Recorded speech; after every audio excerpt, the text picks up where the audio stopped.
All right, I want to mention one thing very, very important about raising money that is easy to forget, but in a sense, unforgivable. And that is the importance of saying thank you. Refuse to commit the unpardonable sin of neglecting to say thank you. If people help you financially, thank them. They are giving from their income.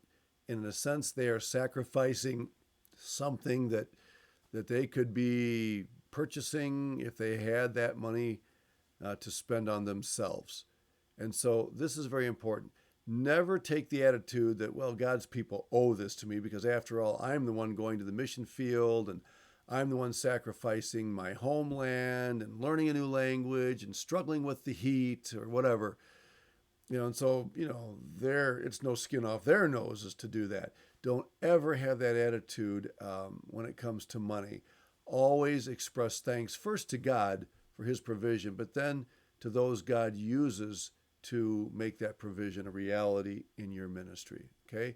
Very, very important. And not just a quick text thanks, but updates, when you're home on furlough back in the States, a personal visit, that sort of thing to really show people that you are grateful for what they've done to help you out. Now, how do you spend the money that you have on the field? What kinds of things can you spend your money on? I gave you a list a little bit ago of personal and work items, but exactly how you go about determining the distribution of your funds is important. First of all, if you're in a foreign country, you're going to have to exchange it into the host country's currency. All right, that's just par for the course, and so you'll have to keep track of the exchange rate. Let me just say that usually you don't want to exchange money in a place like an airport because the exchange rate is going to be inferior. So find out from colleagues or others who are living in that country whom you trust where the best places to go to exchange money are. And obviously you want to do it in places where it's done above board legally, because there are people who will exchange money with you but do it in an illegal way. You don't want to get messed up in something like that.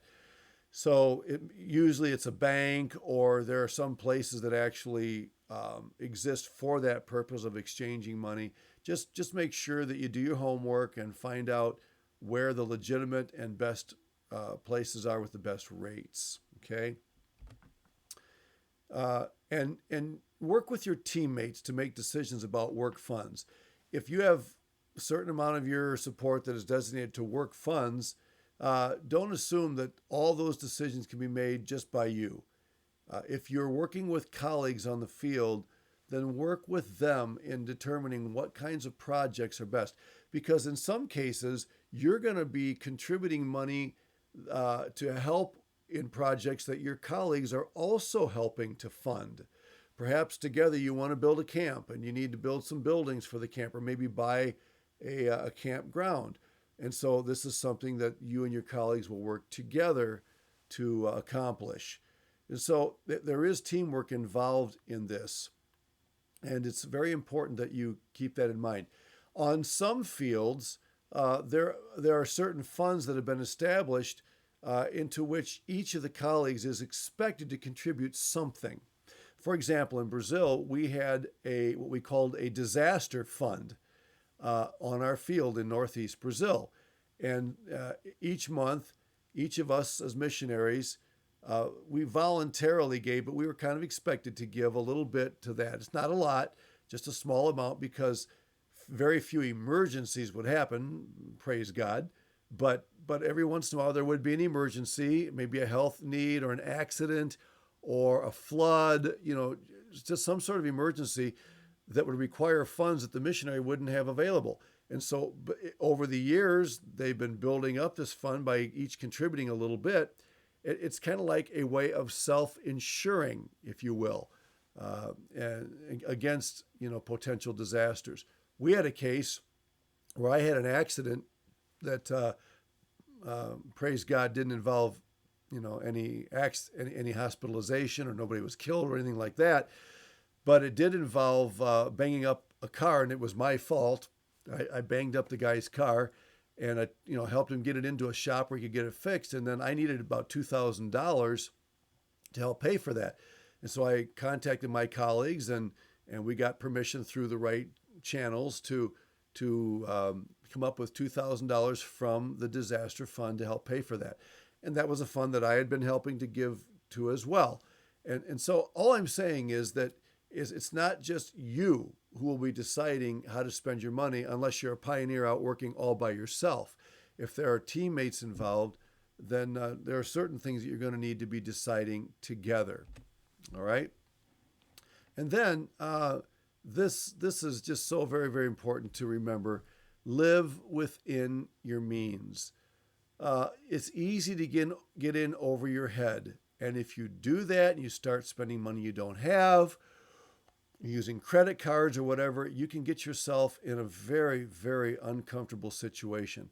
There are missionaries who have actually had to end up leaving the field because they were not able to make ends meet because they made unwise decisions. And that can happen anywhere.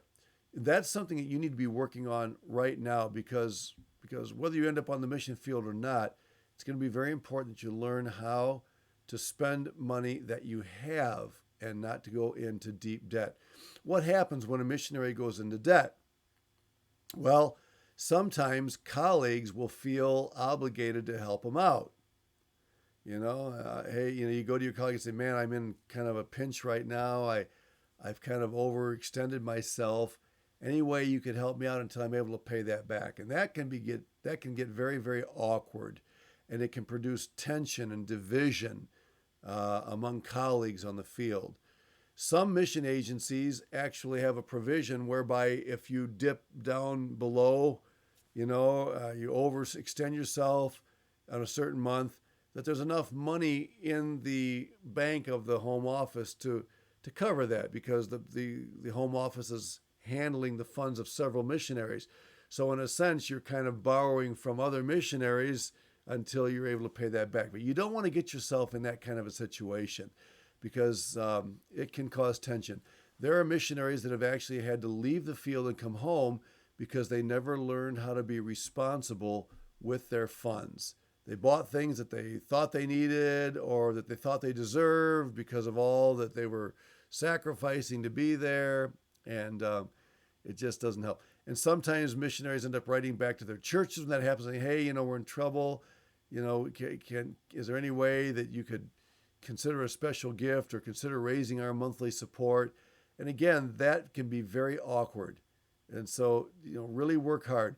Now, I do remember one time in Brazil when there was a legitimate crisis that demanded that we raise more funds. The Brazilian government went through a complete overhaul of its economy, and as a result, the dollar lost 30% of its buying power overnight.